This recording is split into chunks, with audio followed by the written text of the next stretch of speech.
Michele Ernesto, direttore del Parco Turistico di Cavallino Tre Porti, da oggi riapre per la sesta stagione il Centro Ambientale Naturalistico. Che opportunità è per ospiti e turisti?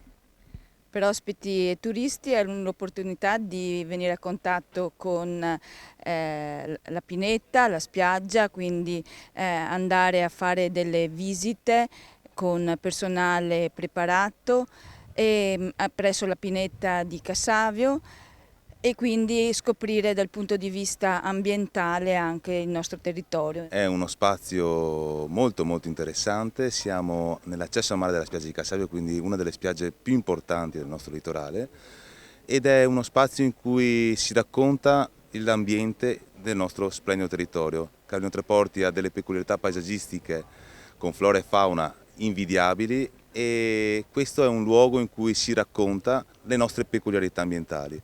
La divulgazione, la promozione, la consapevolezza dell'ambiente è fondamentale, soprattutto in questo periodo in cui la sostenibilità è una delle cose che più si sente nominare in questo periodo, e quindi noi da 6 anni abbiamo questo spazio e continueremo appunto con la promozione, perché il nostro territorio è un territorio green e è importante che tutto il territorio venga coinvolto e ci sia questa sensibilità ambientale da parte di tutti.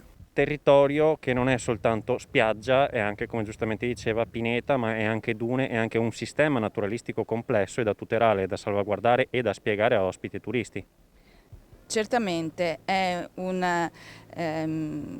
un territorio unico e quindi tutti questi aspetti ambientali e naturalistici sono il fiore all'occhiello anche di Cavallino, e quindi siamo molto felici di poterli divulgare e trasferire a ospiti e residenti. Il centro ambientale è aperto il martedì e il venerdì 9:30, 12:30, 15:30, 19. Punto a favore anche che preannuncia quella che è la qualità ambientale di Cavallino Tre Porti, l'ospite per eccellenza, specie a rischio, il frattino.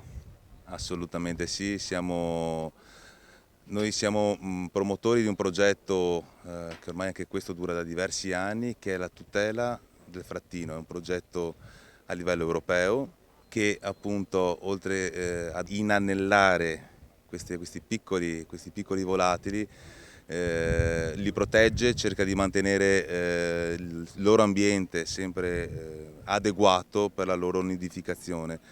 I numeri ci danno ancora conforto.